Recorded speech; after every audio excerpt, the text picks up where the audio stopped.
Good morning, everybody. I'm Lindsay Reiser in for Joe Fryer. And I'm Savannah Sellers. Thanks so much for being here right now on Morning News Now. Defiance and demonstrations on a historic day in America.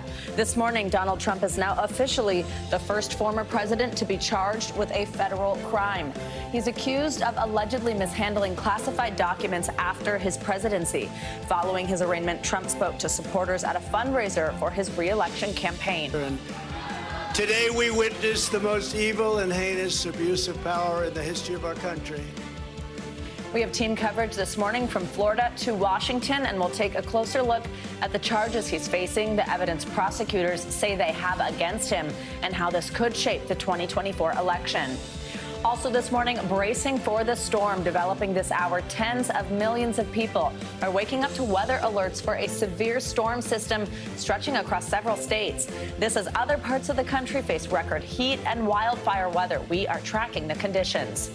Workplace worries are on the rise in the LGBTQ plus community. A new survey shows a majority of LGBTQ plus employees are concerned about their opportunities for growth on the job. We'll break down the numbers and how coworkers and employers can offer their support.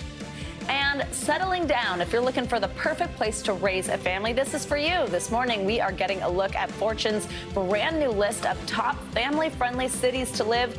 Which areas made the cut and why? Yeah, we've been talking about that off camera. We can't wait to see the list. I know, it's right. And you've heard of some of them. I think some of them are kind of in this area. So we'll get into that in a little bit. We begin, though, of course, this morning with former President Donald Trump, who's now officially charged in the Department of Justice's classified documents investigation. Trump pleaded not guilty in a federal courthouse in Miami yesterday to 37 criminal counts.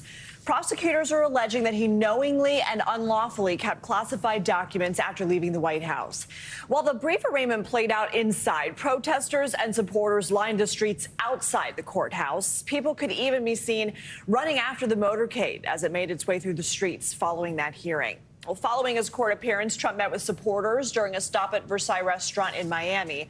From there, it was on to New Jersey, where he delivered a speech during a fundraiser at his golf club in New Jersey, blasting the investigation and maintaining he did nothing wrong.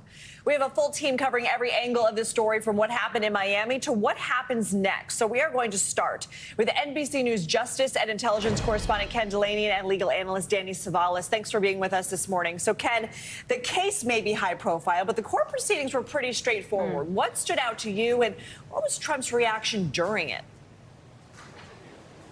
Good morning, Lindsay. That's right. It was a fairly rudimentary, bare bones, straightforward hearing, but there was nothing rudimentary about hearing the federal magistrate announce the case, the United States versus Donald J. Trump and Walt Nauta, his co-defendant.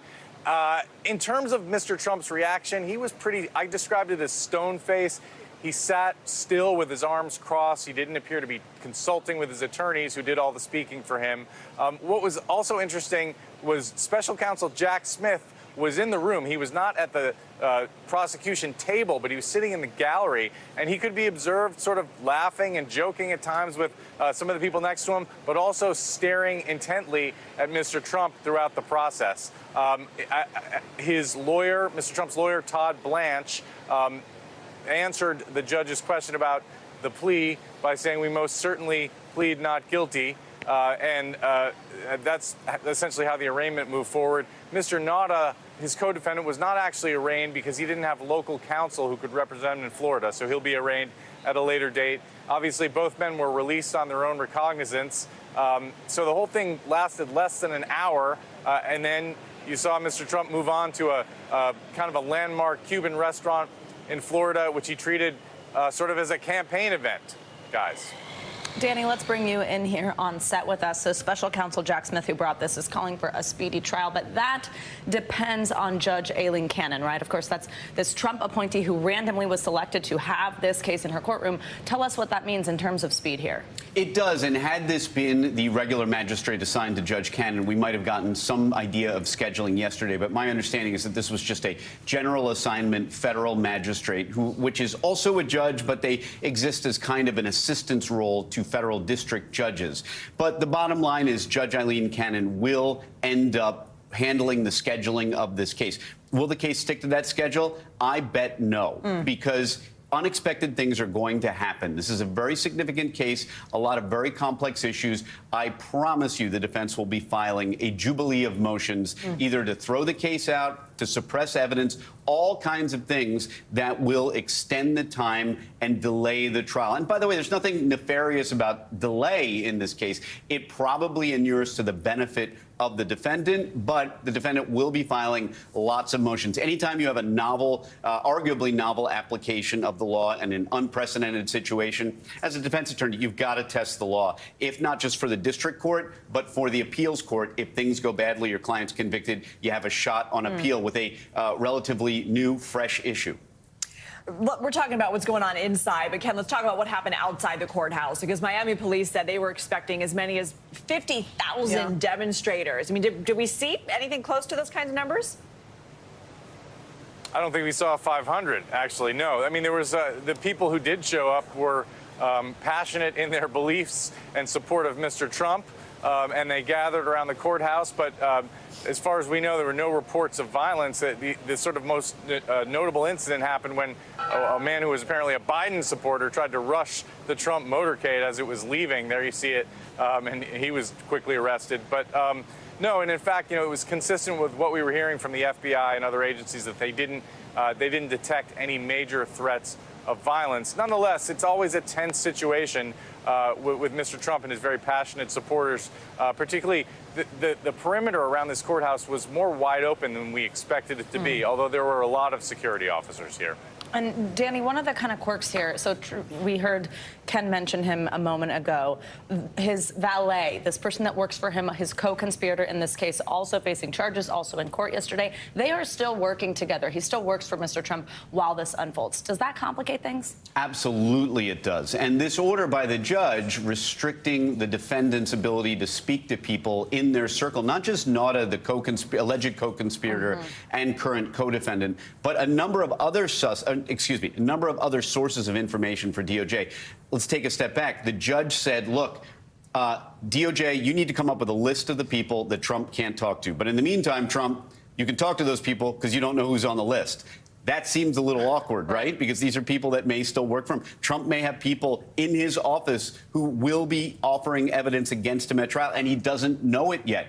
Talk about an awkward workplace environment. So when DOJ comes out with that list, then Trump can no longer talk to those people. He cannot talk to his co-defendant without counsel present. Very awkward situation because they probably have a joint defense agreement, I'm guessing, which means that they can pool information and keep it privileged. So you have a strange situation where they're essentially acting as a team, but as a team with limitations on communication. Really quickly, there's been some talk of whether Walt Nauta will flip or not. I mean, that joint defense agreement, can that essentially elapse or vaporize at any point? Poof. It goes away as soon as, and this happens all the time. There's been a lot of reporting about how Walt Nauta, they tried to get him to come in and cooperate. He's not interested. He's holding fast. Yeah, that's today. In 3 months from now, in 6 months from now, when the trial is looming and the fatigue sets in and Nauta starts thinking about, oh, what are my sentencing guidelines if I'm convicted? These folks, they change their mind. Happens all the time. Okay, Ken and Danny, thank you both so much. Thank you. Now, of course, this is all playing out while Trump is running for re-election. He's a former president, but also now, again, a candidate. Let's turn to NBC News senior political editor Mark Murray on this. Hey, Mark, so directly after the arraignment, we've been talking about this morning, Trump made this visit to this restaurant in Miami, Versailles. It really looked like a classic campaign stop, and this particular location does hold some significance in South Florida politics, doesn't it? Tell us about this stop and what it signals. Yeah, Savannah, in all the years I've been covering politics, Versailles, if you are a Republican candidate for any type of office, you make stops there. It has diehard Cuban-American supporters, mainly Republican. And the fact that Donald Trump went there with cameras to be able to actually have people take images of him versus the situation that was playing out in the courtroom where you just ended up having artist drawings and no cameras, does kind of just strike home the argument that Donald Trump was really trying to control his image immediately after the arraignment. And then let's talk about what we saw later that night. Once Trump made it back to New Jersey, he spoke at this campaign fundraising event at his golf club. I know he went after the current president. He came out sort of as the victim here. Walk us through his message. Yeah, the message was first that he had every right to the documents that were in his possession at Mar-a-Lago. Now, according to the Presidential Records Act, that official presidential documents are actually in the possession of the National Archives, not the former president. So that was factually incorrect, what the former president was saying there. He also ended up lashing out at special counsel Jack Smith, who was in attendance at yesterday's arraignment. And then he ended up vowing retribution and saying that if he ends up winning the White House in 2024, he will appoint a special counsel to look into President Joe Biden and his family. So, Mark, let's talk about now widening this out to just GOP contenders in general and how this is impacting the current race, because Trump is still the front runner by double digits, a lot of them at that. And so Chris Christie, he's really the only one who's not fully shied away from speaking out against him. Yesterday, Christie tweeted, "We need to stop blaming our adversaries for the weakness of our candidates. It's Trump. He's a three-time loser, loser, loser, loser."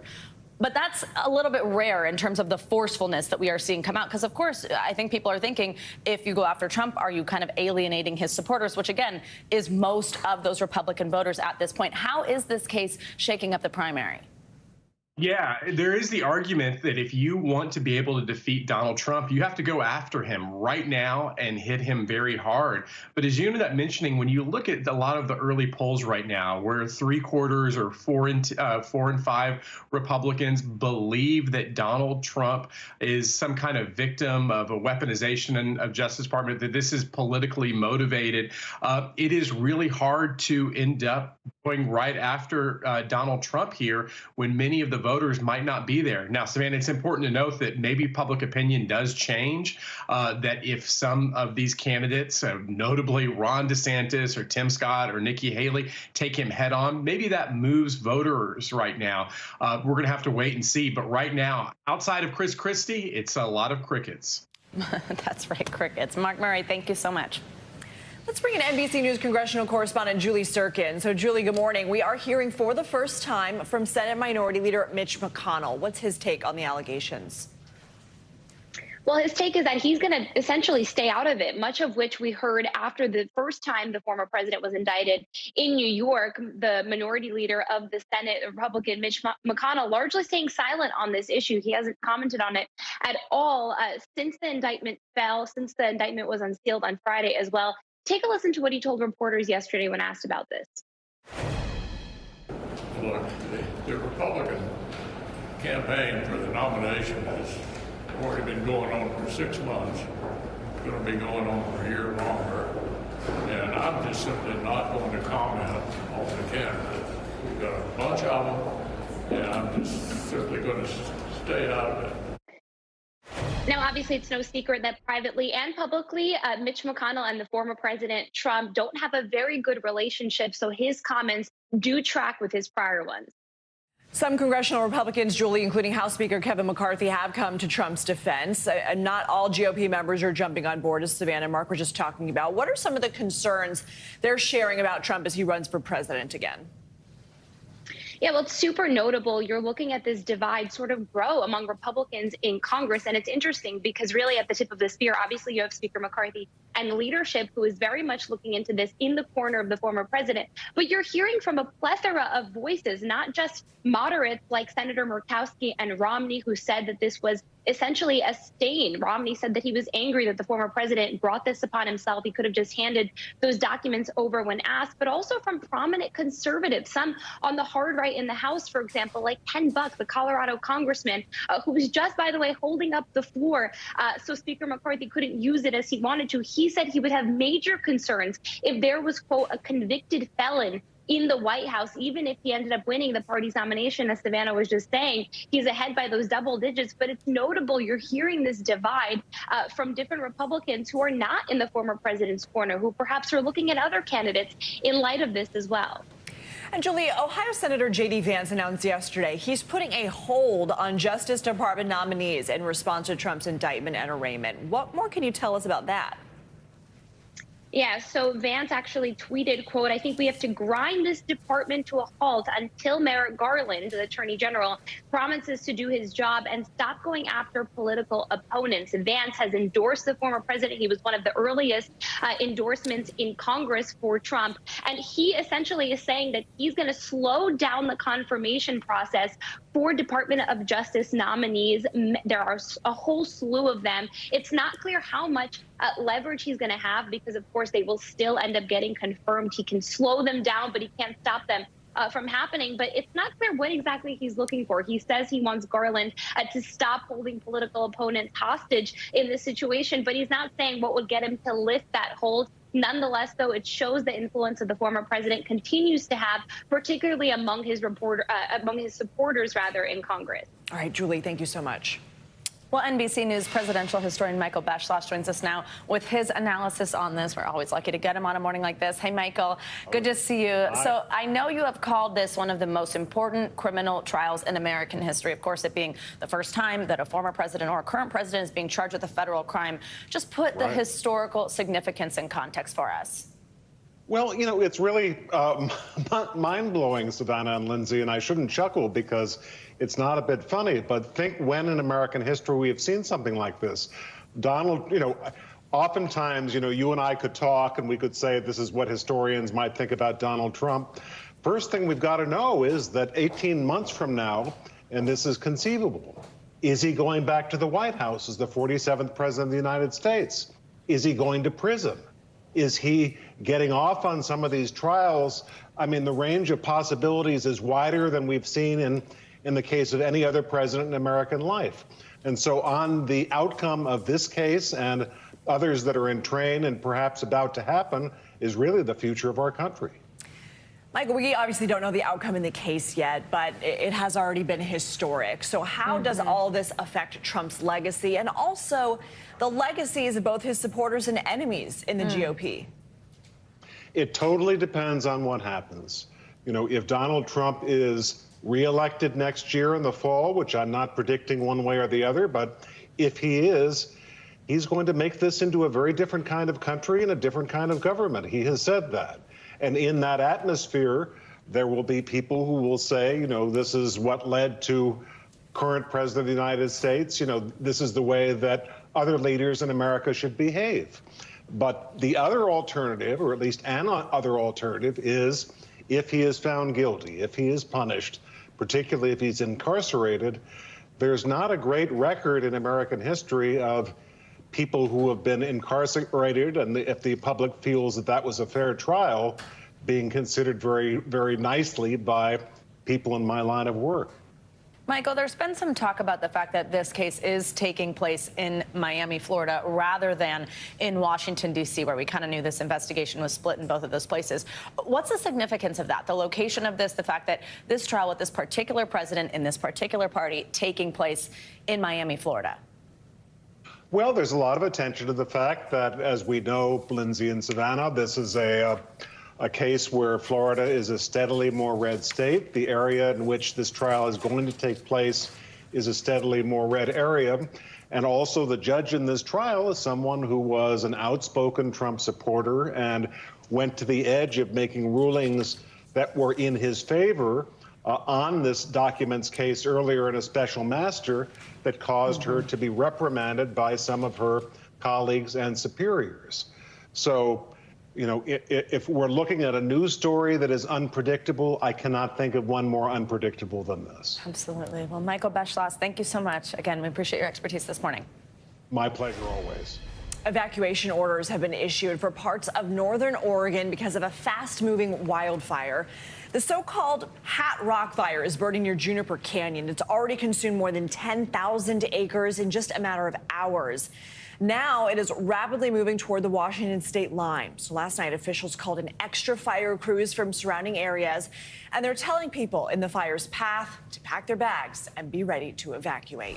Let's now get to that, as well as the severe storms headed for the southeast that could impact millions. So for more on that, let's get a check on your Morning News Now weather with meteorologist Angie Lastman. Angie, good to see you. Good to see you guys as well. Good morning. We've got a pretty rare kind of severe setup today. This is more something that you see in the middle of the spring. rain, right? This is kind of set up where we have the potential for really strong wind gusts for large swaths of people. We also have the potential for some really strong tornadoes, too, throughout the afternoon and into the evening hours, and kind of two different batches of these storms moving through. Either way, 23 million people included in this. We will see the potential for some large hail as well. Here's the area for those wind gusts. Over 80 miles per hour or higher is what we're looking at as far as the threat is concerned. Montgomery included in that, Monroe included in that. And you can see it extends all the way from the Atlantic into places like Texas, Louisiana, and parts of Arkansas. So you're going to want to be staying connected, at least with a way to get those alerts later into the afternoon and evening hours tonight. Remember, there will be one line that comes through and then a secondary line that comes through. So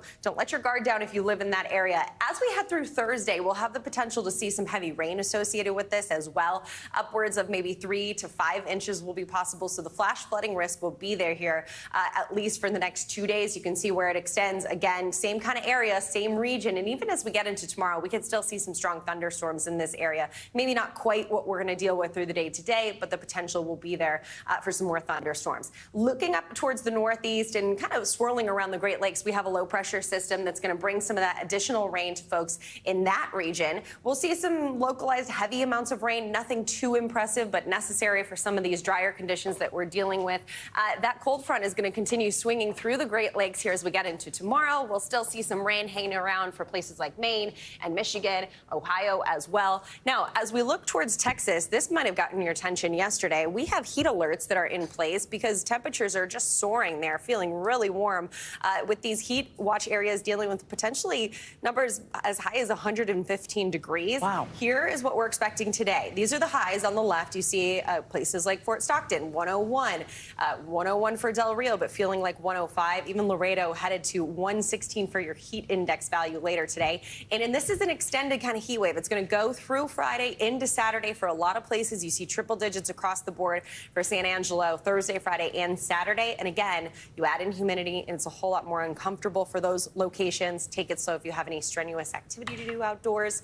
Milder, of course, in the Northeast and the Great Lakes, but man, that sure gets your attention, huh? Oh, yeah. I'm from Phoenix. Yeah, well, as they say, that's a dry heat. 120. Yeah, I know. The humidity is no joke, though. Ooh, my goodness. I love your Wednesday pink. Oh, you look thank great. you. Thanks, Angie. We are back with some international headlines now, starting with breaking news on the war in Ukraine. Claudio Lavanga joins us now with that and much more. Good morning, Claudio. Good morning. Officials in Ukraine say at least 6 people were killed after Russia fired cruise missiles on the city of Odessa and on the eastern region of Donetsk. Now in Odessa, 3 people were killed and several others were injured after the missiles hit homes, warehouse, shops and cafes downtown. Another 3 people died after the missile strike destroyed several homes in 2 cities in the eastern Donetsk region. Now let's go to Milan, here in Italy, where the funeral of former Prime Minister Silvio Berlusconi will be held this afternoon.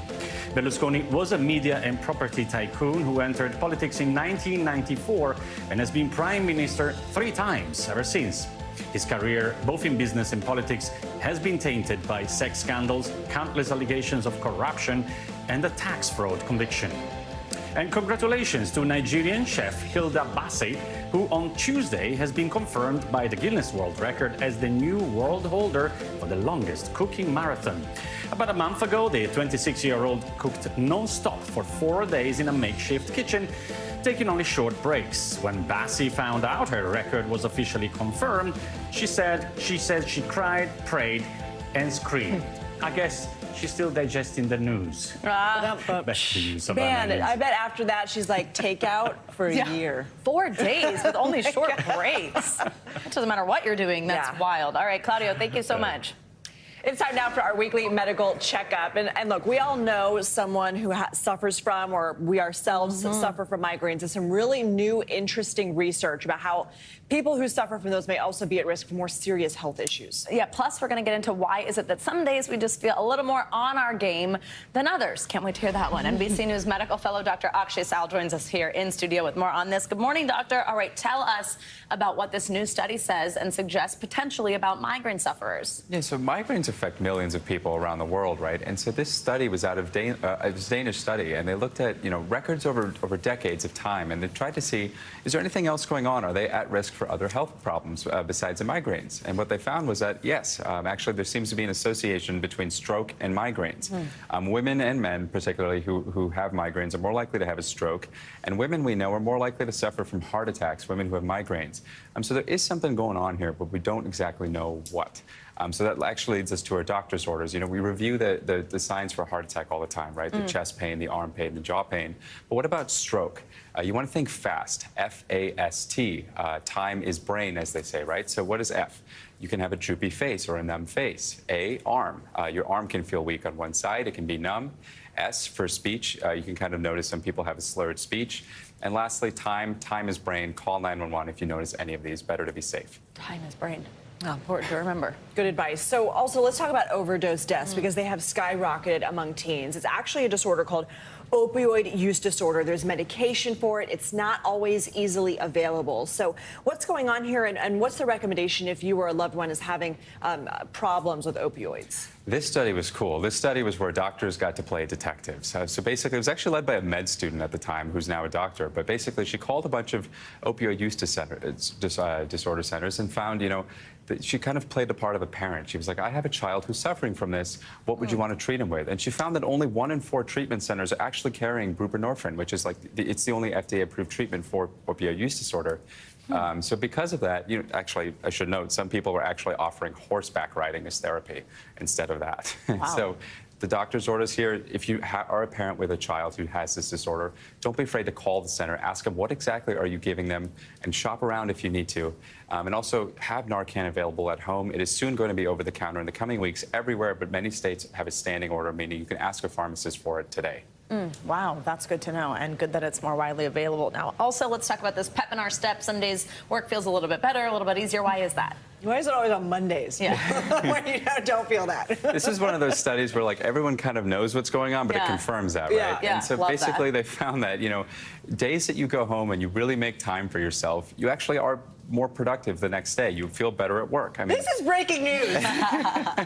It's great to finally see this confirmed, right? And so the doctor's orders here, everybody does it, but try not to bring work home. Sit out or sign off really when you go home, and keep consistent sleep cycles. Try to just go to bed and wake up at the same time every day. I know for you guys that's very hard, given that you do the morning show, but try it as often as you can.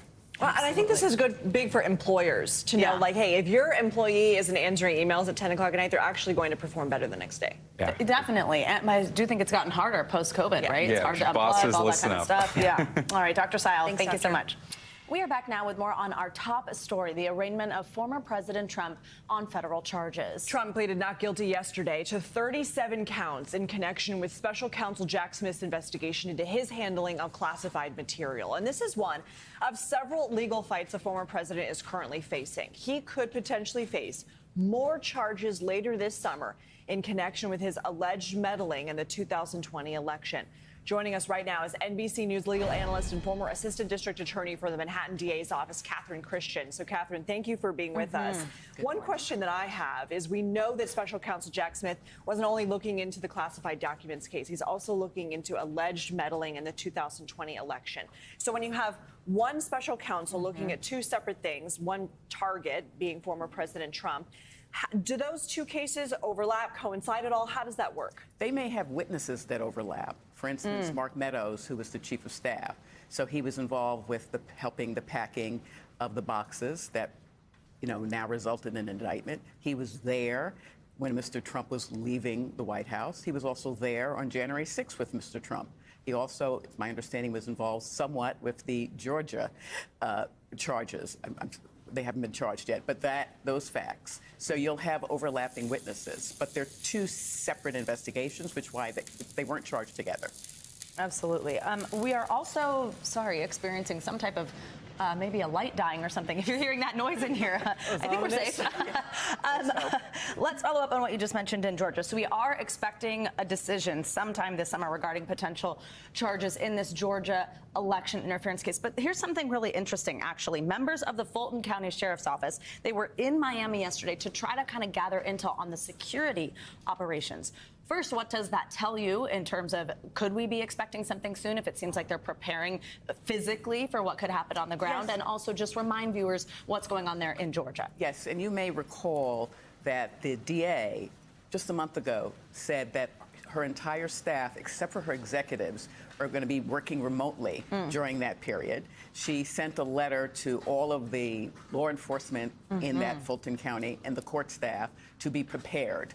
And so what that says to me, along with the sheriff going, is, again, the grand jury actually has to indict, that they are expecting that there will be an indictment, and just like what happened in Manhattan and what happened yesterday, though there was no horrible crimes that were committed, I mean, it seems like people were basically peaceful. Right. She wants to make sure that when she announces that there is an indictment, that everything is secure. So that the sheriff went there, he went to see how things were going. It gives him some intel and lets him and informs him how he should protect the courthouse in August.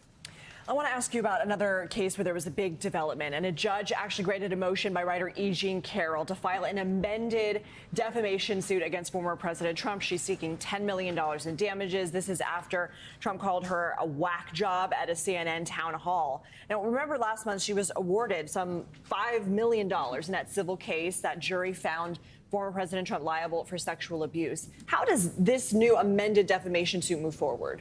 Well, it should be noted that that suit was filed before the case that just was tried. The reason why it didn't go to trial first is because there were many appeals, so it was sort of delayed. And, you know, Mr. Trump is a gift to opposing counsel, because right after he was found liable for sexual abuse, he went on the CNN town hall and said what allegedly are defamatory statements. So the amendment was to include those CNN town hall statements into the complaint, amending the complaint, also to include the fact that he had been found liable for sexual abuse in the complaint, and to up the amount of damages she's requesting to $10 million. And also she's requesting more significant punitive damages in light of the verdict and his CNN town hall statements. So this will potentially also go to trial? That's going to go to trial. Okay. And don't forget, in October, the New York State Attorney General also has a trial against him. Okay. Thank you for catching us up to speed. Yes. We appreciate your time. Thank you so much. All right, well, now for a closer look into the timeline of the federal charges against former President Trump. NBC News Now anchor Hallie Jackson takes a look back at all the key moments from the past 2 years that led to this moment. It starts just after the former president moved out of the White House in 2021 with boxes of classified documents stacked on a stage at Mar-a-Lago, according to the indictment. Some then moved to a bathroom. Around this time, the National Archives demands some of the classified documents from the Trump presidency they're supposed to have, but don't.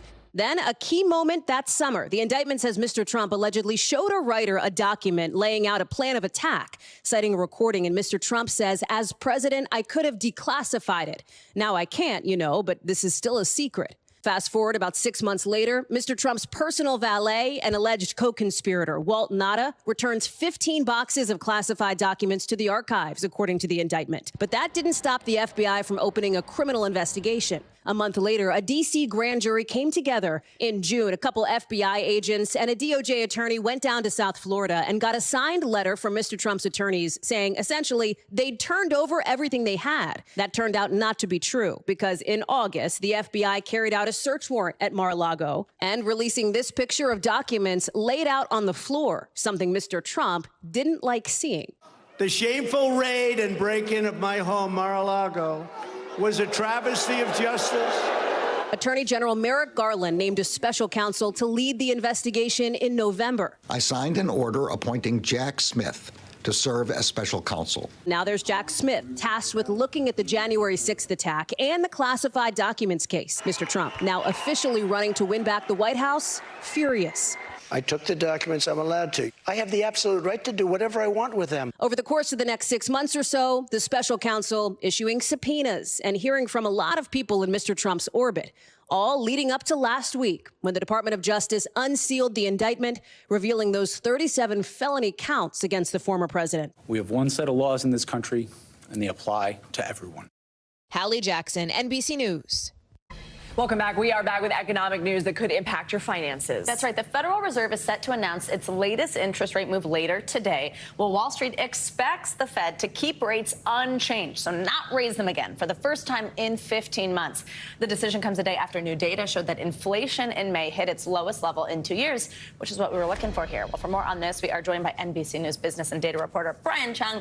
Brian, good to see you. So tell us about this potential pause, why it is that we're expecting it and what that means. Yeah, well, because the policymakers inside the Federal Reserve are looking at the inflation numbers and saying, look, we're getting a little bit closer to the 2% that economists say is healthy for the economy. So the pace of price increases in this country, which we got an update on from the government yesterday, was about 4%. So, well, people might be wondering, well, then why would the Fed stop hiking interest rates now if we're not at the goal yet? Well, the reason is because it takes time for the Federal Reserve's interest rate hikes to bite into the economy. There's a lagged impact. So the Fed might stop here to see whether or not the interest rate hikes that they've done over the last 15 months, or 15 months or so, would essentially get to target as they wanted to do. So whether or not we actually get that later on, we'll have to see this afternoon, but we'll have to watch for the commentary from Fed Chair Jay Powell to see whether or not, okay, might they pause here and then raise interest rates at a future meeting? We'll have to look into that glass ball later on this afternoon. And so when we're talking about that glass ball, I mean, what are some of the reports you're going to be looking at? I know this pause might be temporary here. So if people are thinking, okay, maybe I want to buy a house or a car later on this year, what are you going to be listening for? Yeah, well, and I think that's the broader takeaway here, right? Not a lot of people are necessarily Fed watchers and trying to parse over every single word, although if you work on Wall Street, you certainly are. But the overall story is that even if the Fed pauses interest rates here, that doesn't necessarily mean that they're cutting interest rates, right? So because of that, you shouldn't expect to see mortgage rates, for example, go back to the 3% that we saw a few years ago. Now, they could marginally go down, but look, 6.5%, you're not going to see it decline substantially from there. So if you're trying to buy a house, when you hear a headline that says Fed pauses interest rates for the first time in over a year, that doesn't necessarily mean that you're going to see interest rates or borrowing costs just sharply decline after that point in time. Now, what is the Fed going to be watching? They're going to be watching, obviously, the inflation reports in the coming months, but also what happens on the labor market. There was a concern as the Fed was moving to raise interest rates, which is deliberately slowing the economy, whether or not people will lose their jobs as employers say, well, maybe I'm just going to pull back here. We've seen some things happen in the tech sector, but overall, unemployment rate's still at 3.7%. That's essentially near over 50-year lows. And wages pretty strong still wages very as strong well. Too, yeah. So it's kind of like, it seems like we're at the top of this mountain, like they were up, we're pausing.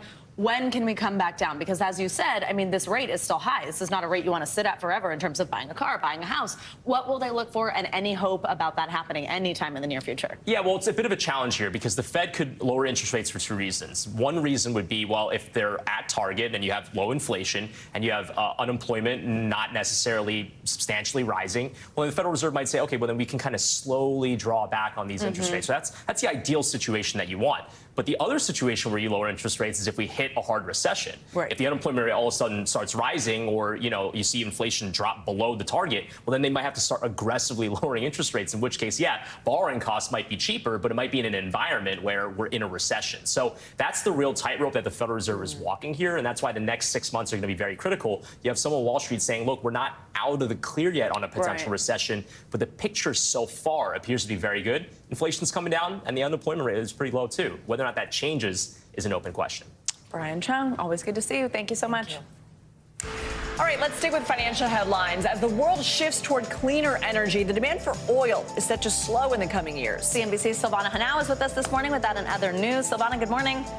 Savannah, Lindsay, good morning to you. The demand for oil is expected to peak before the end of this decade as sales of electric vehicles pick up and developed countries transition to cleaner sources of energy. Now, that's the assessment of the International Energy Agency. The group expects demand for fuels such as gasoline will peak first. Demand for jet fuel and other industrial oil products will continue to tick higher. The IEA predicting India will surpass China as the main driver of oil demand as soon as 2027. Americans say they need $2.2 million to feel wealthy. A new survey from Charles Schwab is asking people to estimate the average net worth they would require to reach the ranks of the rich. Nearly half say they already feel wealthy today with an average net worth of just $560,000. And how wealthy people feel is also influenced by their peers. Almost half say being able to afford a similar lifestyle to their friends makes them feel rich. And more than a third who use social media say they compare their lifestyles to what their family and friends post online. And that's especially true for Gen Z and millennials. And Netflix is opening up a pop-up restaurant in Los Angeles on June 30th, featuring dishes from popular chefs and bartenders on the streaming platform. So Netflix Bites will spotlight chefs from shows such as Chef's Table and Is It Cake? Plus, mixologists from Drink Masters will make custom cocktails, and Netflix has previously created live experiences based on shows like Bridgerton and Stranger Things. So how about that? It's just genius. How many times have you watched food on TV and you're like, I need that. You want to try Yes. it? Or the Yes. cocktails. Yeah, super cool. Ugh. Love it. Sounds like a great idea. Thank you. Well, this morning we're taking a look at how the LGBTQ plus community is feeling in the workplace, especially as legislation across the country continues to target the community. Employment website Indeed conducted a survey of LGBTQ plus employees. They found 65% of the community is concerned about how these bills will affect their job opportunities. Joining us right now is LaVon Davis, Vice President of Environmental, Social, and Governance at Indeed. Thanks for being with us. You know, when I was reading about the study here, there are some staggering statistics about workers thinking twice before applying for a job in a state with these types of laws. Walk us through some of your biggest takeaways. Yeah, thank you so much for having me. I think some of the biggest takeaways for me are, you know, for decades, the LGBTQ plus community has been fighting for equal opportunity and protection, but are still facing discrimination and inequalities in day-to-day life. And this, unfortunately, often translates into the workplace as well. It was shocking how little has changed. 26% of LGBTQ plus workers are not out at work due to fear of discrimination, fear of harassment, and concerns over career advancements. So this shows us that over 1/4 of workplaces do not feel like a safe space for employees to be their true, authentic selves. The survey also found something else quite specific, that LGBTQ plus specific benefits are an important factor for employees. It's actually 57% of respondents saying that that's important to them, but then only 23% say they have an employer who offers them. What are these benefits we're talking about? You know, the benefits that we're talking about are things like, you know, having an employee resource group where there's a community, being able to have medical care, gender affirming care, being able to have just a psychologically safe space at work, being able to have benefits for their domestic partners, being able to have you know, fertility help, adoption help, all of those things that can be afforded to everyone else, the LGBTQ plus community needs even more. LaVon, clearly we have more work to do. I mean, you were talking here about how a majority of workers say they continue to experience workplace discrimination, more than a quarter saying they make an effort to hide their identity in the workplace. If you were an employer, what would you take away from this report? If I was an employer, I would take away that it is actually my responsibility to set an environment that is safe for all of my employees.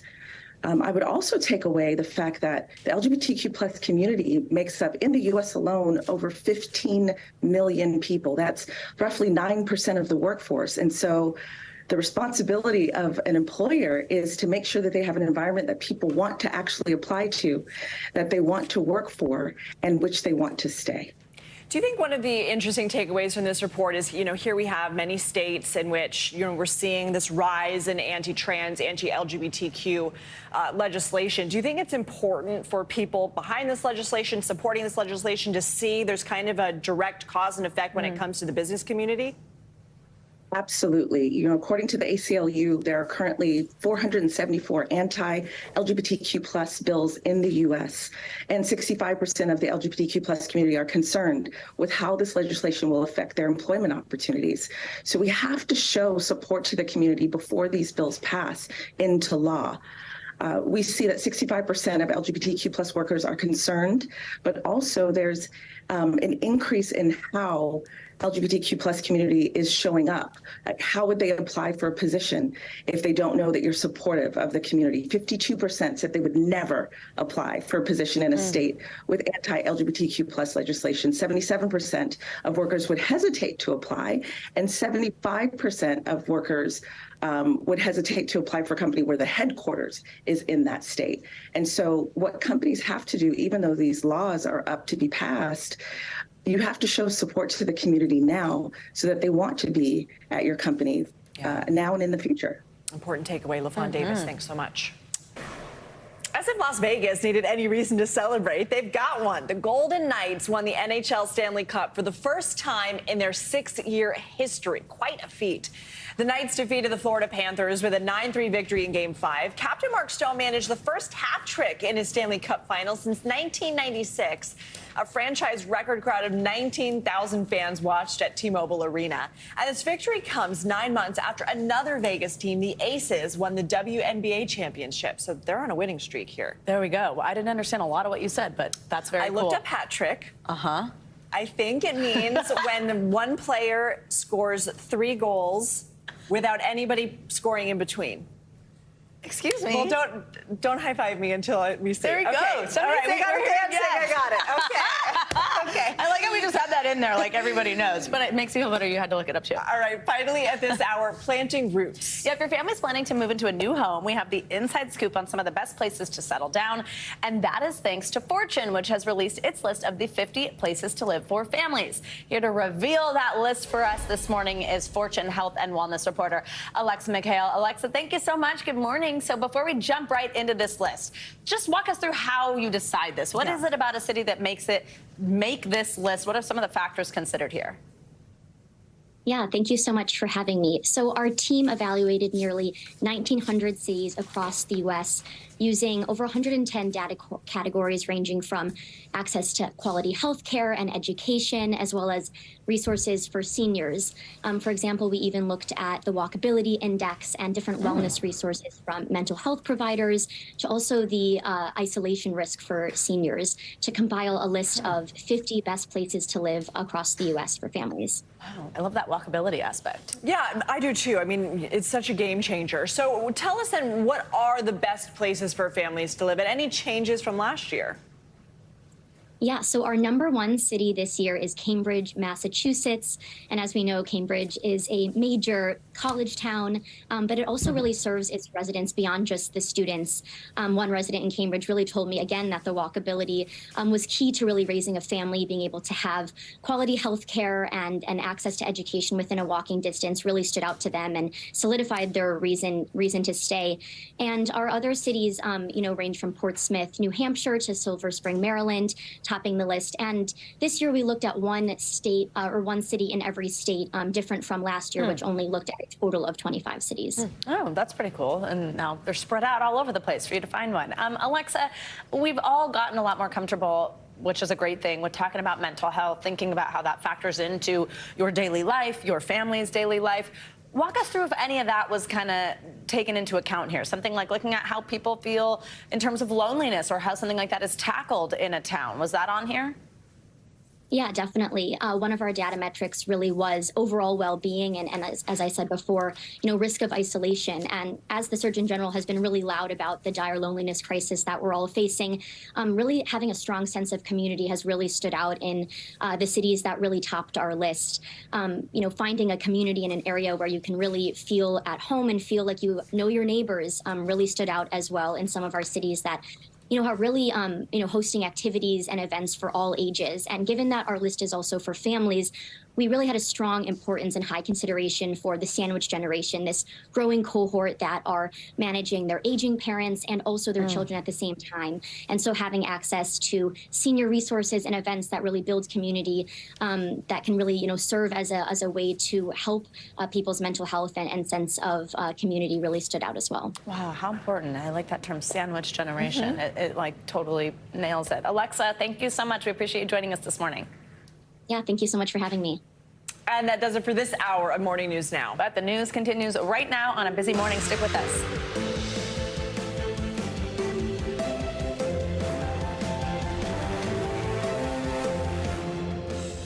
Good morning, everybody. Thanks Thanks for being here. I'm Savannah Sellers. And I'm Lindsay Reiser in for Joe Fryer. Right now on Morning News Now, uncharted waters. Former President Donald Trump arraigned on 37 felony counts of mishandling classified documents. He's remaining defiant after pleading not guilty in federal court, lashing out at prosecutors. We are covering every angle of yesterday's historic arraignment, from the proceedings inside the courtroom to the chaos outside, which included a spontaneous birthday celebration for the former president. We'll take a look at what happened and where we go from here.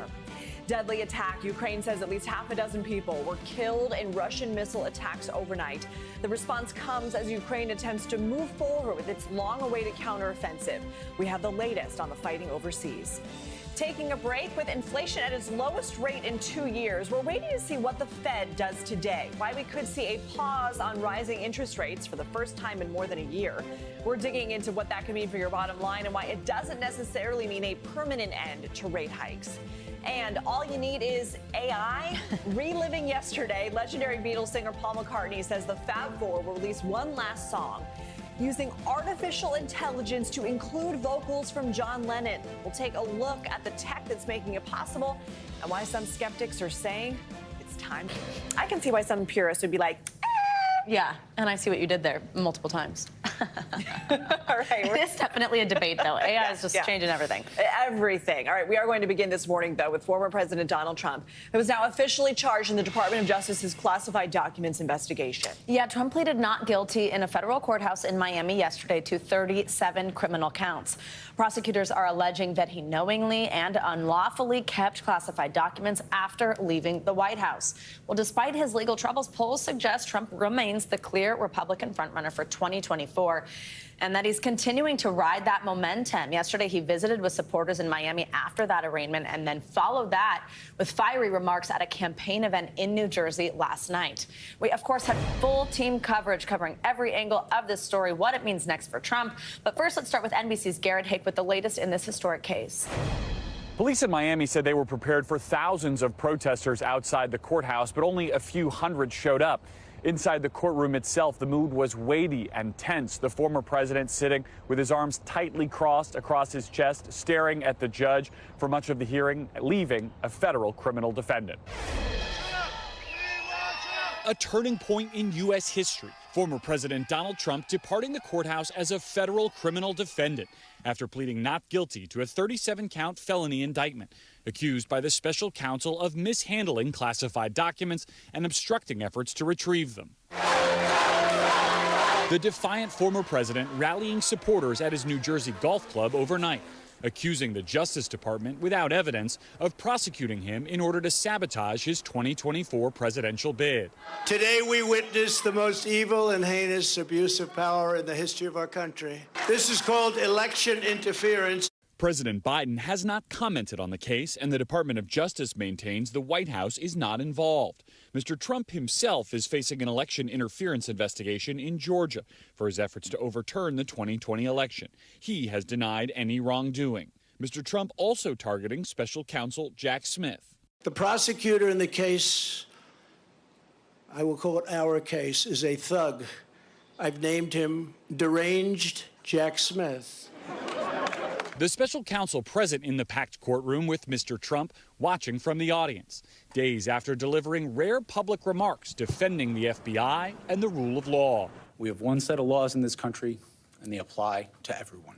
During his 47-minute arraignment, the former president sat stone-faced with arms crossed next to his lawyers and co-defendant Walt Nauta, his personal body man. None of Mr. Trump's friends or family were with him. Mr. Trump's lawyer, Todd Blanche, entered a plea of not guilty.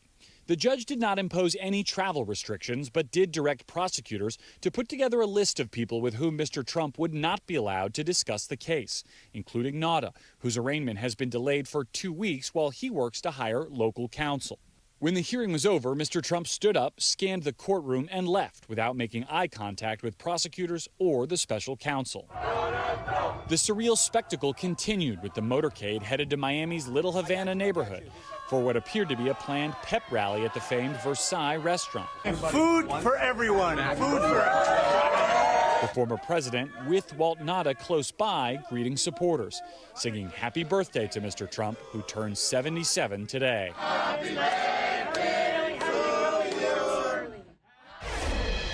And overnight, another of Mr. Trump's Republican rivals offering stronger criticism, having read the specifics in the indictment. Former Vice President Mike Pence telling the Wall Street Journal, quote, "I can't defend what is alleged. These are serious allegations, but the president is entitled to his day in court." All right, Garrett, thank you very much. And now let's bring in attorney and legal analyst Angela Sanadella on this. Angela, thanks for being here. So this indictment, very detailed in terms of the evidence that they're presenting. Where does the defense start here? So I think it's clear that he will start by saying, I am the president. I was the president. I didn't know what was going on. How am I as a president supposed to know what was in every single one of those boxes? But this is why I think it was so interesting that the government also charged Walt Nauta at the same time. Because what would Trump do? He would deflect to his staff, as any president would do. They would say that was the staff's responsibility, not my own. But if you charge his own staff, well, guess what? They're going to be less likely to take the blame. They're actually probably going to say other things that would protect themselves and not necessarily just the president. But how can you use that as a defense if, according to the indictment, he is telling, for example, a publisher who is writing a book about him and the writer, like, you know, look at this document, but it's secret, you know, I could have declassified it. Isn't that interesting? That is a great question. But with regards to that specific audio, I would like to say it was audio, not video. We don't actually know what document he was talking about. In fact, that document hasn't even ever been produced. He could even go so far as to say, look, I'm somebody who likes to have puffery. I like to aggrandize. I was just lying in that case. It's a weird instance where the fact that he lies often to the press could actually be used in his favor. Okay, so I got to be quick with you on this next one. But how does this case, the federal Florida documents case, differ from the Manhattan DA case involving alleged hush money payments to Stormy Daniels, both in substance and severity and in terms of the actual proceedings? Well, just in general, federal indictments are more serious, have a higher conviction rate associated. Also, with the New York case, it's likely he could just deflect his motive and say, look, I was just trying to protect my family here. I wasn't really trying to influence the election. That's what that accounting case really hinges on, his motive. Was he trying to influence the election? But here, these charges are much more severe. They are much more extensive. They also deal with obstructing justice, concealing things from the federal government. So he's in bigger trouble. Which will go to trial first, you think? You know, that it's unclear. Okay. Maybe this federal one, depending on the appeals, though. Like, we have a long way to go. And also, that's not all. So then there's also what's happening in Georgia, looking into potential election interference there, as well as an investigation still with the same special counsel, Jack Smith, looking at January 6th. What's the connection here? They're all separate things, but does one impact the other, especially with what we're seeing as terms of the severity of this federal indictment and the fact that, as Danny Savalas reminds us every time he's here, usually those are airtight. What do you think happens? Savannah, that's a great question. So if he were a regular defendant, his lawyers would go to the federal government and they would say, look, we have these charges pending in all of these different jurisdictions. Let's work out a deal. We will cooperate. We will meet you halfway. But because we know that Trump does not plead guilty, he only says, I will never plead guilty. That's not going to happen. Interesting. All right, we got a lot to follow. We sure do. Angela Sanadella, thank you so much. Let's bring in NBC News White House correspondent Ali Rafa on this. Ali, good morning. I mean, this could be an opportunity for the current president, President Biden, to use this as political ammunition against his top GOP rival. He continues to avoid the topic. Do you see that things could change as we get closer to a general election? Yeah, Lindsay, this is going to be a delicate dance for the president and top White House officials, especially as we continue hearing former President Trump make this argument that he is the target of a, quote, in his words, weaponized Justice Department under President Biden, that he argues that there is a double standard because of the president's own special counsel probe into his handling of classified documents. Now, we've talked several times about the differences in those two cases, but you can imagine the challenge here for President Biden, for White House officials, to not argue that themselves. And as you mentioned, not to use this as political ammunition, not to their political advantage. But their silence is very much intentional and strategic here. As we've talked about, they don't want to appear like they're influencing or swaying this special counsel probe in any way, because the president vowed even before being elected that he would respect the Justice Department's independence from his White House. So I think moving forward, we should expect to continue hearing this silence from the president, from White House officials. However, this topic would essentially be fair game for top 2024 Biden surrogates to bring up on the campaign trail. So that's something to continue watching as the campaign heats up, likely at the same time that this trial gets into gear. Okay, and Allie, First Lady Jill Biden attended an event last night in San Francisco. She did comment on Trump in 2024. What did she say? Yeah, the First Lady, always the president's top defender, arguably his most powerful surrogate on the 2024 campaign trail and even in 2020. And she was a little bit more, actually much more frank and blunt about this situation, mostly because she can be in her position. So she told a group of more than 100 donors in San Francisco last night, quote, "You know what's in store if these MAGA Republicans win. We know it because we lived it," adding, "Remember how hard it was last time. This time it's going to be even harder. The fight for freedom doesn't end. This is the most important election of our lives." At another event yesterday, she framed the election as a choice between corruption and chaos. And on Monday night, she was even more direct in her comments about the indictment against the former president itself, telling donors off camera that it was, quote, "a little shocking that a large number of Republicans are still planning to support the former president in 2024, even after this indictment." So a much different tone, a much different approach to this compared to her husband and top White House officials, mostly because she has the ability to do so, especially in these off-camera events with donors, Lindsay. Okay, Allie, thank you so much. Well, with her analysis, we are joined now by Alexis Coe, presidential historian and New York Times bestselling author of the George Washington biography, You Never Forget Your First. What a great title, by the way, Alexis. I just love that. Alexis, good morning. So we've been calling yesterday's hearing a historic moment. I mean, clearly the first time that a former president or a current president federally indicted, these federal charges. Walk us through just kind of your reaction to this as somebody who lives and breathes, you know, the history of presidents. Walk us through what this significance feels to you.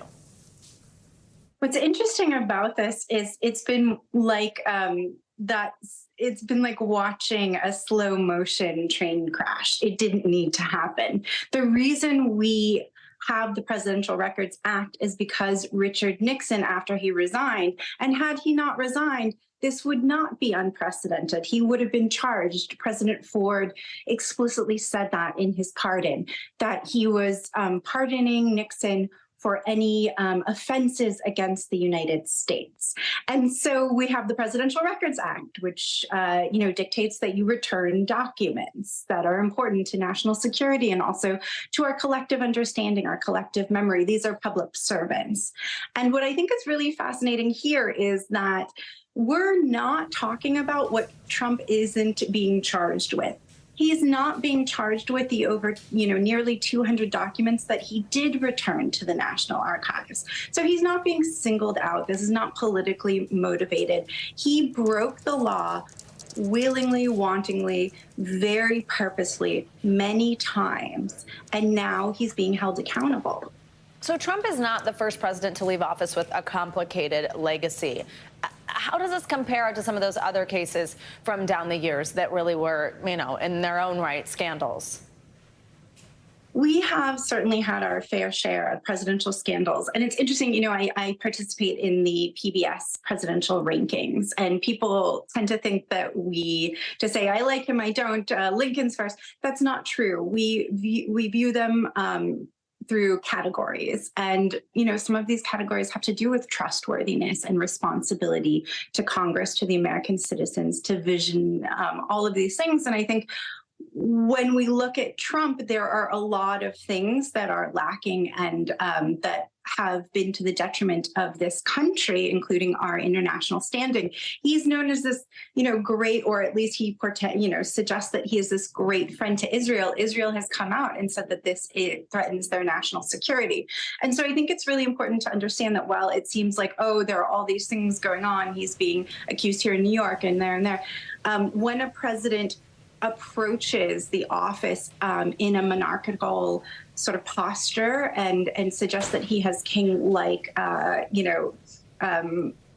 privileges, this is what tends to happen. We've just never seen it across the board, but certainly presidents have left and had issues, and presidents mistake things. The presidency, the transition is so fast. Somehow the White House staff packs up everything in 48 hours between, you know, during the inauguration, and also unpacks an entirely new president. Things get misplaced. That's okay. Mistakes are made. But what happens after you make the mistake is what's important. And traditionally, presidents have simply returned the items after the first letter, the second letter, the third letter. He did not. He moved them. He lied. He obfuscated. Alexis, excuse me, you wrote this biography of George Washington. I see it on the shelf behind you. Again, what a great title. He, of course, the man who established the values and responsibility of the president, our first. How has this role changed throughout the years? And then where does former President Trump fit into that? We've just got about a minute here, but just walk us through kind of what we've seen over time, some of the highlights. And so it's very interesting, you know, and to go back to your last question as well, to watch something that we take for granted as presidential scholars, and certainly I as a Washington scholar, I never thought that I would be talking about the peaceful transition of power. That's why Washington was trusted with the presidency. We didn't have everything figured out. He set up precedents like the cabinet, like 2 terms, and the peaceful transition of power. And then when those things are violated, when they have been, you know, and we're almost there, 250 years coming up, then we codify them. And so term limits, things like that. Washington in general believed in the importance and the dignity of the office, and also in our international standing. And I think to watch what has happened over time, we've corrected course, but we've never seen anything as egregious as this. And we've never come so close to our democracy being in peril. We've never had an insurrection. The revolutionaries, the founding errors, they were reluctant. They had a lot to lose, but they believed in an important cause, and that cause was not themselves. Alexis Coe, thank you so much for joining us this morning. Thank you. Let's switch gears and take a look at the heat headed for Texas. That's right. Meteorologist Angie Lassman joins us again with your Morning News Now weather. Hey, Angie. Hey, guys. We've got the heat. We've got triple-digit temperatures that Texas is going to see once again. But we've also got a late-season storm outbreak that we could see later this afternoon and into the evening hours. Let's show you the setup because it could be a little dangerous for folks in this area here through even dark. So heads up on that. 23 million people are at risk, and there's kind of 2 batches of storms that are going to roll through. We'll have the first round of storms through the afternoon. Second round is going to be evening into overnight. We know that it's so much more dangerous for these kind of threats after the sun goes down, but that second batch is going to be the stronger round. So we're really going to want to pay attention to that. And again, it's going to be same kind of area stretching from Texas all the way to Georgia, Florida, and into South Carolina, including some of these major cities like Montgomery, Jackson, and Atlanta and Shreveport. We're going to have all of our hazards on the table. Here's an idea of where we can expect the greatest chance of some of these hazards to develop. So when it comes to tornadoes, what you see in that shaded red, that's the tornado risk. Best chance of some of those stronger tornadoes going to be centered over places like Alabama and into Georgia, including Montgomery. Some of these stronger tornadoes will be possible, again, after dark. We know that it's so much more dangerous, so just be careful of that. As far as the winds are concerned, elevated 60-mile-per-hour winds, where you see that kind of widespread area shaded in the dark blue. With the lines, that's 75-mile-per-hour wind gusts or higher. That is the best chance that we could see those happening in that area. So again, we could see some damage. This is pretty late in the season for us to see this kind of setup, and here's why. We have an unusually strong jet stream that's just sitting kind of draped across the south, and we have energy to tap into for some of these storms to trigger, and that's going to be something that we'll likely see through the afternoon and evening hours. Again, it's more reminiscent of what you see in early spring. Now, switching gears, talking about the temperatures in Texas, triple digits. We saw it yesterday. We're going to see it again today. Those heat index values surging past 100, 115 in some spots you could see. And these actual high temperatures, they stay like this for the next couple of days. This is going to be a couple of days of really warm and uncomfortable conditions for folks in Texas. That heat wave will continue through Friday. Meanwhile, some good news. The sunny West Coast is setting up for Friday, rather. Stormy conditions as we look to the southeast for both Friday and Saturday, but it stays fairly nice in most of the West as we get into Saturday. A beach day along the mid-Atlantic. We'll deal with some showers up in parts of New England. But of course, we can't forget about the dads. Nice for dad for most of the western half of the country. We will have some showers and storms, though, that kind of set up from parts of the Midwest down to the southeast. It'll be still warm, no surprise, in places like Texas. So maybe AC cranked up for Dad. Reservations inside. Yeah, exactly. I like when your guys' maps start to show little holiday things. So cute. Nice for Dad. I love it. We are back with the latest on the war in Ukraine. Ukrainian officials say at least 6 people were killed in Russian missile attacks on the port city of Odessa and the eastern Donetsk region overnight. The strikes come as Ukrainian forces continue their counteroffensive. NBC News foreign correspondent Raf Sanchez joins us now from Kyiv. So, Raf, let's start with these attacks in Odessa and Donetsk. Walk us through what happened and the situation right now. Yeah, guys, good morning. For yet another day, Ukrainian families waking up to a wave of early morning deadly Russian missile strikes. This time it was families in Odessa who were jolted out of their beds in the early hours as Russian caliber cruise missiles hit the city. One of those missiles hit a McDonald's, damaging nearby businesses. 3 people were killed in Odessa, according to Ukrainian officials, all civilians, and another 3 killed by Russian shelling in the eastern province of Donetsk, which has seen so much of the recent fighting. And guys, this comes just one day after 11 people were killed in President Zelensky's hometown of Kryvyi Rih when a cruise missile hit an apartment building there. So these attacks remaining relentless. Guys. And Raf, what is the latest on Ukraine's counteroffensive? Are forces making any progress? Yeah, Savannah, they're making gains, but they're incremental. A lot of the fighting right now is in a series of villages in Donetsk. But what we have not yet seen is the Ukrainians launching an all-out assault on Russia's main lines. That will be the big test when we see those Western tanks, Western weapons being deployed against Russia's fortified position. And the question then will be, can the Ukrainians break through and can they hold ground? But the Ukrainians are saying at this point, it is still very early days in this offensive. Guys. Raf, we saw President Putin take part in a televised meeting with war correspondents and military bloggers yesterday. What did he say? Yeah, so these military bloggers play a really kind of outsized role in Russia. They're very popular. People follow them on Telegram and other apps. And that's why you're seeing Putin sitting down at the Kremlin with these guys. He said a couple of things yesterday. One of them, there's a rumor sweeping Russia that the Kremlin is preparing to announce another wave of mobilization, so more Russian men conscripted, sent to the front lines in Ukraine. Putin saying at this point he does not think that's necessary, nor does he think it's necessary to declare martial law. He did acknowledge that more could be done to protect Russia's southern flank, especially that city of Belgorod, where we have seen Russian partisans backed by Ukraine attacking the city. Guys. All right, Raf, thank you. Well, let's stay on international headlines now. And new this morning, an update from the Vatican on the Pope's recovery from that surgery he had. Claudio Lavanga joins us for that and more. Good morning, Claudio. Good morning. Yes, the Vatican today said that Pope Francis may be discharged from hospital in the next few days. Now, the Pope has been recovering in a hospital here in Rome since last Wednesday following an abdomen surgery.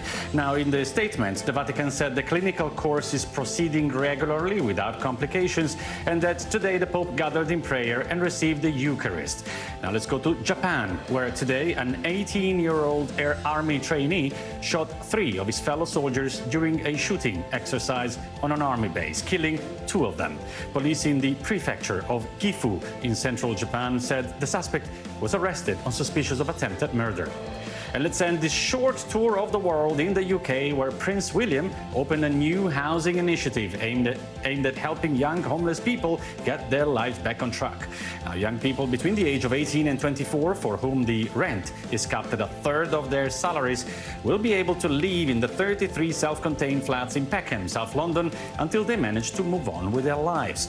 Last year, the Prince of Wales pledged to continue shining a light on the solvable problem of homelessness. Wow. Back to you. Very cool to see. And look at those people playing, what was that, foosball or something? With the Prince. All right, Claudio, thank you.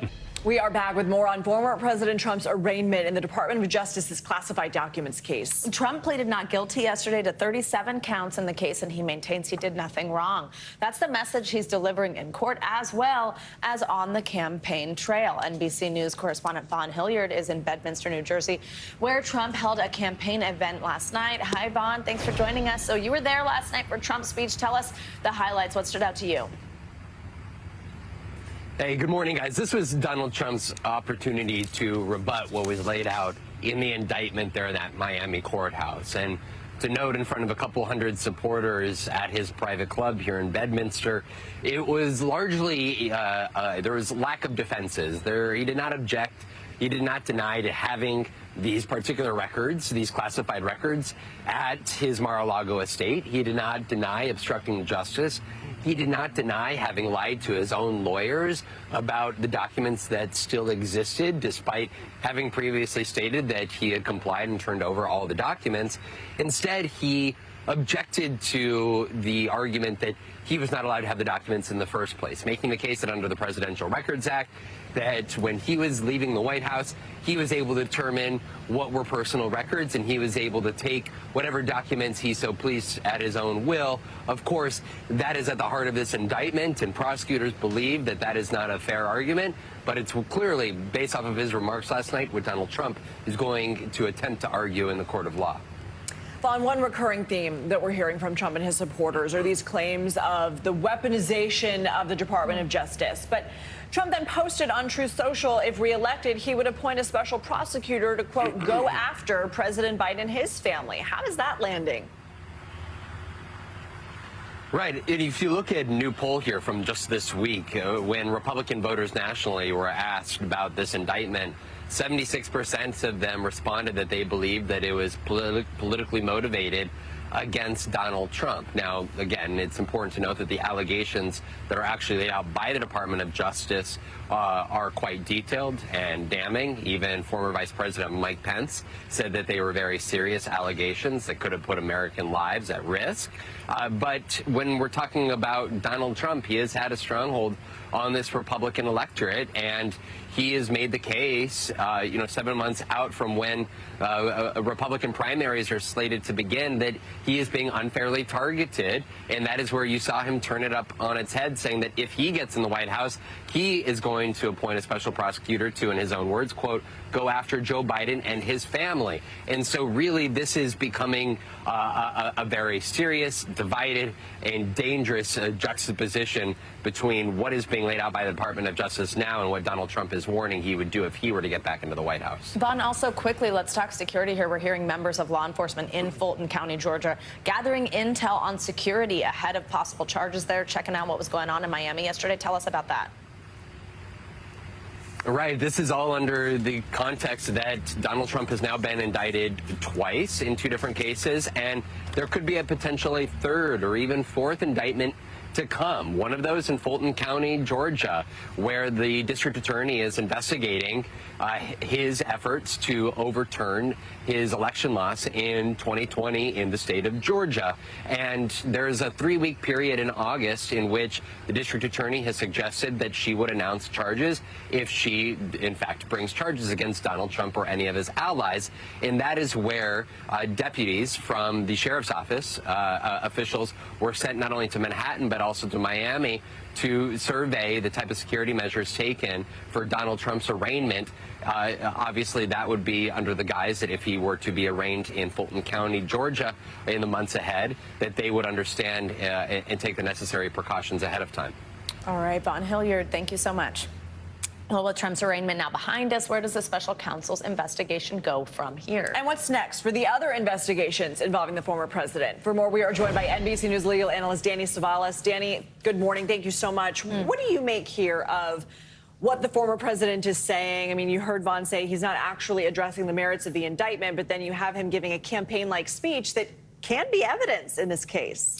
Yes, and it was really interesting that his speech really laid out, I don't know who wrote it, but it laid out a lot of what I expect will be his legal defense. Not completely, because when he Trumpifies it, he takes it kind of outside the bounds of legal and into political. But I do expect that he's going to rely heavily on what's called the Presidential Records Act. However, the Presidential Records Act, and by the way, Trump recited some case law that was technically accurate. But the problem for Trump is that whether or not the Presidential Records Act allowed him to declare records personal versus presidential, all of that protection arguably dissipated once you got into the land of subpoenas, moving documents around, allegedly concealing them, allegedly not being forthcoming. Don't they dissipate the day that current President Biden was inaugurated?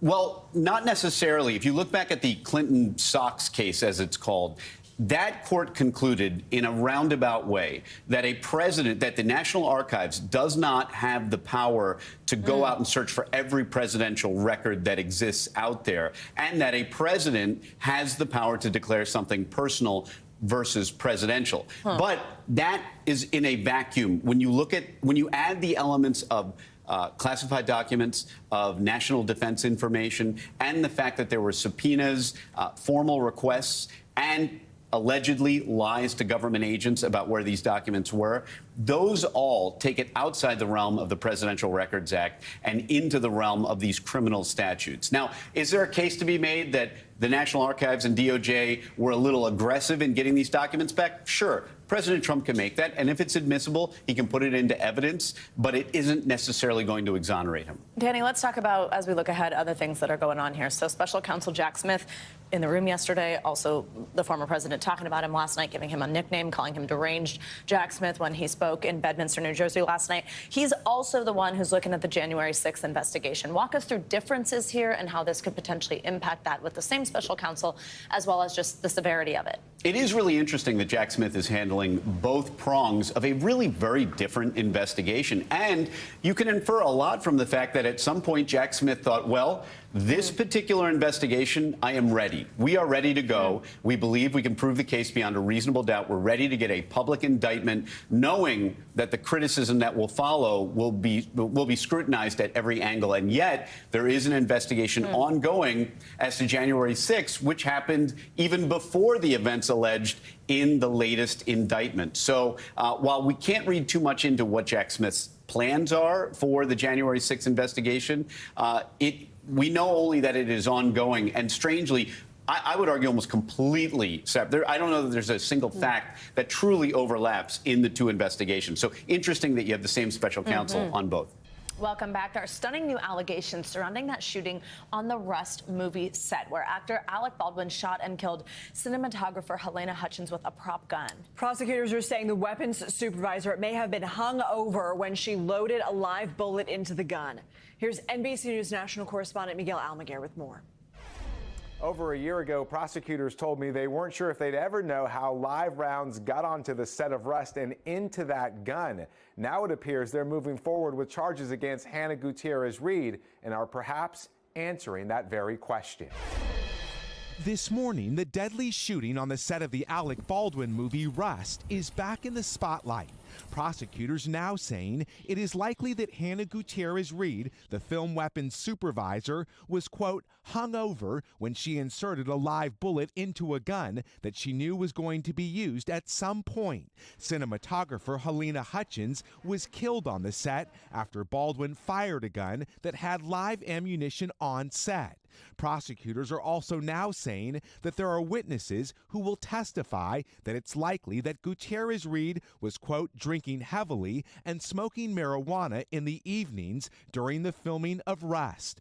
Both Baldwin and Gutierrez-Reed, who have both denied wrongdoing, were charged with involuntary manslaughter. The charge against Baldwin was dismissed in April, with prosecutors citing new evidence and the need for more time to investigate. Hutchins' husband, Matthew, telling Hoda last year that he believed there were unsafe practices on the set. But gun safety was not the only problem on that set. There were a number of industry standards that were not practiced, and there's multiple responsible parties. In the end, you know, justice won't bring Helena back, but maybe the memory of her can help keep people safe. Hutchins has since dropped his lawsuit against the Rust filmmakers. Prosecutors leveled these new accusations against Gutierrez-Reed last week in response to a motion filed last month by her attorneys that seek to dismiss her involuntary manslaughter charge. Gutierrez-Reed's attorney telling the AP before the new accusations became public that, quote, the case is so weak that they have now chosen to resort to character assassination claims about Hannah. Filming on the set of Rust resumed in April, 18 months after the deadly accident. All right, Miguel, thank you so much. And in a statement, the lawyer for Gutierrez-Reed said The prosecution has so mishandled this case, and the case is so weak that they are now resorting to character assassination tactics to further taint the press and jury pool. This investigation and prosecution is not about justice. For them, it's about finding a convenient scapegoat. All right, let's turn to some financial headlines now. UPS drivers are on track to get air-conditioned trucks for the first time. That is big news. CNBC's Silvana Hanau joins us with that and some other headlines. Hey, Silvana. Hey, Savannah. Hey, Lindsay. Yeah, big news. So union leaders at UPS announcing a tentative deal to add air conditioning to the company's iconic brown delivery trucks for the first time ever. UPS confirmed it reached an agreement on heat safety with the Teamsters. The announcement comes as a strike authorization vote is already underway and follows years of complaints by labor leaders that working during hot weather can become unbearable and even dangerous. News of the tentative heat safety deal could lower the likelihood of a nationwide strike that workers have threatened to trigger. A Starbucks union is claiming dozens of the coffee chain's U.S. stores aren't allowing employees to decorate for Pride Month. In a statement to CNBC, Starbucks says it unwaveringly supports the LGBTQ+ community and hasn't changed its store policies. The company says local store leaders and employees do have latitude to make their own decorating choices within its guidelines. The union's claim comes as the LGBTQ+ community is facing high-end attacks. And Amazon says its cloud unit, AWS, is operating normally after an outage yesterday affected thousands of users. The disruption impacting websites ranging from transportation, the New York MTA, Southwest and Delta Airlines, to government agencies and Fortune 500 companies like Coca-Cola and Netflix. Amazon's last major outage was December 2021, when disruptions to its cloud services temporarily knocked out Netflix and Disney Plus and Amazon's own e-commerce site ahead of Christmas. Oh, I don't remember that one. No, I you don't remember see an either. outage. Yeah. Oh. Silvana, Yeah, thank you. Thank you. All right, let's talk about the Federal Reserve. They are poised to deliver its biggest interest rate decision later today. That's right. Markets expect the Fed to keep rates unchanged for the first time in more than a year when the central bank kicked off this historic series of these aggressive hikes. Well, here to discuss is Investopedia's editor-in-chief, Caleb Silver, who has had a countdown clock yesterday. He gave it to us. You probably know. Do you know the hours and minutes to the meeting today? Yeah, just 6 hours and 22 minutes, but I am not counting.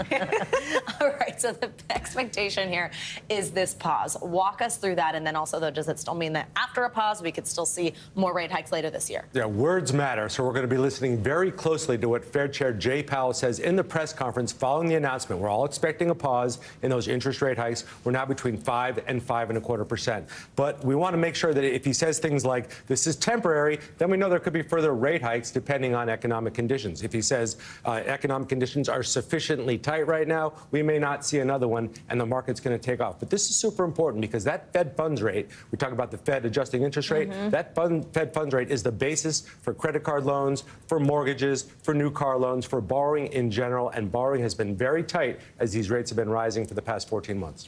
What is the impact here on how markets react? I mean, you said if you hear things like things are tight, things are looking good, things will go up. What does that mean for the average American? Yeah, for the average American, that means if it looks like Fed funds rate are going to stay right where they are, 5.25%, 5 to 5.25%, that means you're probably going to see mortgage rates dip a little bit. They're super sensitive to interest rates, to the Fed's interest rate. So a pause means they're probably going to go down a little bit. Credit card APRs, they're around 24% right now. Household borrowing for credit cards is at a record high. Those are going to fall a little bit. So money's going to become cheaper. And for the stock market, that also means it's going to become a little bit friskier and riskier for people to get involved in stocks because lower interest rates are a good recipe for stocks to climb. And friskier, that's a technical term. That's a technical term.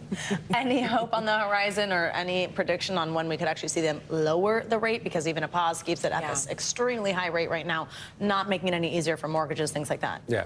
People like me and Brian Chung, we look at the most boring yet most important chart in finance and economics. It's called the Fed's dot plot. That's a projection for where FOMC members think rates should be going out 6 months, 12 months, and even 2 to 3 years. They look like they're going to go down next year. But I want to warn people, when the Fed lowers rates, it's not necessarily a great thing. It's not good news. That means there's trouble in the economy and they want to put more money into the system. Rates are really high right now, and I've told you about how that affects households. But if they go down a little bit, just be aware of that. It's not always the best recipe for economic conditions. All right, good advice as always. Caleb Silver, thank you so much. Good to see you. Welcome back. Well, next year, the Grammys are changing with 3 new categories being introduced. Those are Best African Music Performance, Best Alternative Jazz Album, and Best Pop Dance Recording. The African Music Performance Award will include genres like Afrobeat, Afrofusion, and Afropop. It follows years where the awards have faced criticism over a lack of diversity. CEO of the Recording Academy, Harvey Mason Jr., said in a statement that the changes reflect our commitment to actively listen and respond to the feedback from our music community. The Grammys are such a great one to watch because of all those music performances. Absolutely, and the Grammys also, they kind of, they teach me what's hip and like introduce me to all kinds of new artists. So the more categories, the better. Exactly. Awesome to hear. Well, let's stay on music news. I don't need to ever do that again. I'm sorry. What did you do? That's a weird dance. Please move on. I'm getting red. As the Beatles song goes, all you need is love. Well, in 2023, it turns out all you really need is AI. Sir Paul McCartney announcing this week all 4 band members are making a comeback of sorts by releasing what they call the final Beatles record, which will include a new song from the band. All thanks to artificial intelligence. So NBC News personal technology analyst Joanna Stern joins us now for more on this. Joanna, good morning, and thanks for being with us. Good morning. As we know, John Lennon passed away in 1980. How is this possible? Well, I want to explain 2 types of AI here.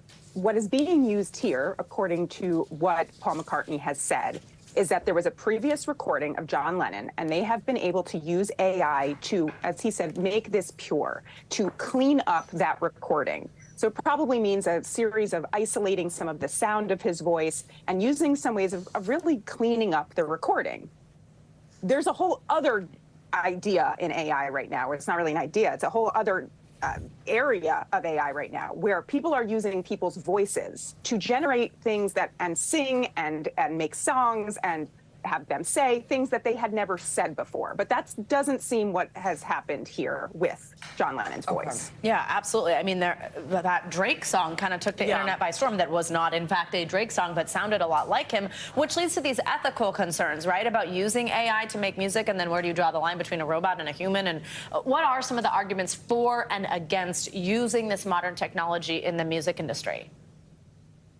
Yeah, look, but what's happening here seems to not cross that many ethical boundaries, right? There was this recording, it wasn't good quality, and they've been able to use technology, use advanced artificial intelligence to clean up that recording and make it sound better, right? If we had all recorded something many, many years ago and we had amazing voices, I'm not going to sing here, I have a horrible voice, and people wanted to hear that and hear it better, I don't think we would have that many issues with it.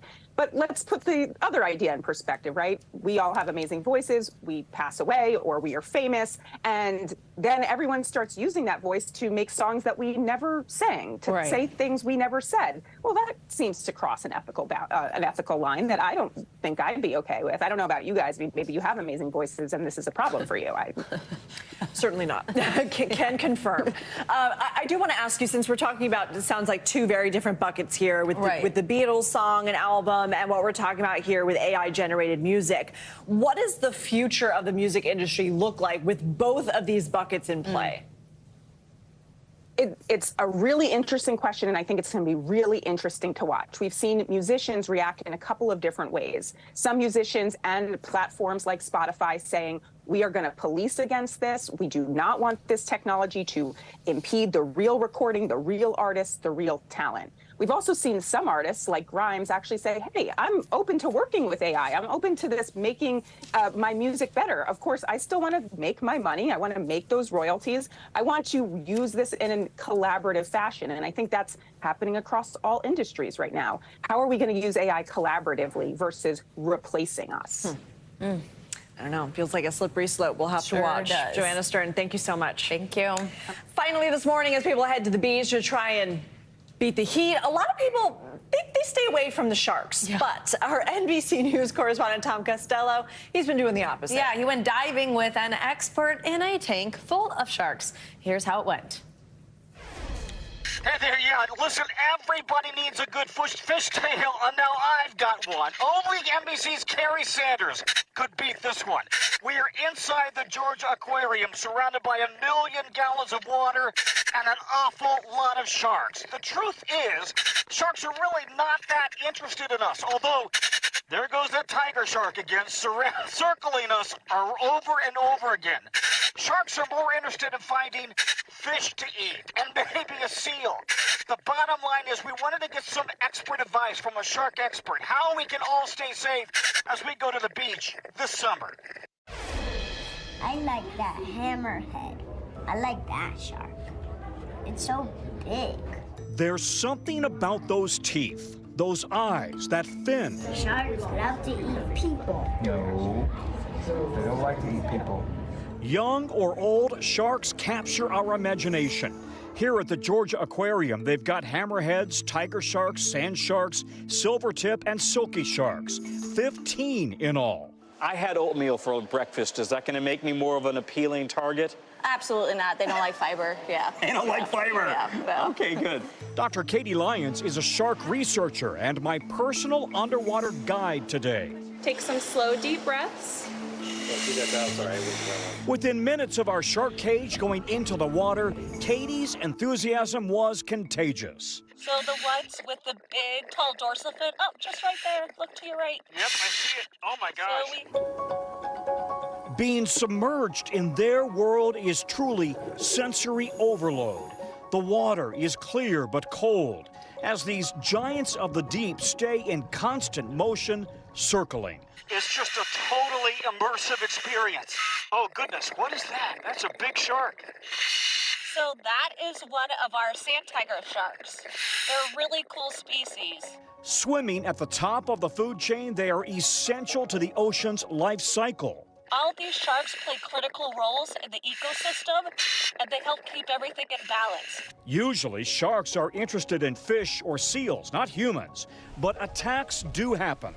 In May, a 13-year-old fended off a bull shark. Most occurred in Florida, followed by New York, Hawaii, and California. Still, 2022 brought the fewest shark attacks in 10 years, 41 unprovoked bites in the U.S. So you're more likely to have a coconut fall on you and kill you than to be bit by a shark. A coconut. A coconut. But there are some things you can do to avoid shark contact. Swim with a buddy close to shore. Don't swim near seals or schools of fish. Don't wear jewelry. And avoid excessive splashing. If a shark gets too close, You can hit it on the nose, you can hit it in the gills, or poke it in the eye. And then get away. And then get away, right? You want to get out of the water as soon as you can. Dr. Lyons is researching the microplastics sharks are ingesting and how their populations are affected by climate change. If they're affected, then everything else below them is affected. Since you have been so excited about sharks since you were a little girl, what's it like to see them face to face like this? I mean, it's just incredible. I mean, it's, again, such a different experience being in with them rather than on the other side of an acrylic. Let me just tell you an experience I had last summer. I was standing in knee-deep water off the coast of Florida, and suddenly a shark came circling by us. It was a black-tip shark. The truth of the matter is, while it scared the heck out of us, Katie says it was really no risk to us, posed no risk. They are very, very common sharks, and they're interested in finding prey. That said, you should always treat every shark as something that could be a threat and get away calmly if you can, as quickly as you can, and try not to agitate the sharks. Back to you guys. Wow. Okay, Tom, impressive, first of all, the talking in the water. And Yeah. But also, I don't know, would you remember poke it in the eye? No, I think punching in the gills would agitate a shark. Yeah, yeah. But try to remember. Just don't go too deep. Should you be in that situation? Yeah. Try to remember. All right, that'll do it for this hour of Morning News Now. But the news continues right now. So Thanks for watching our YouTube channel. Follow today's top stories and breaking news by downloading the NBC News app.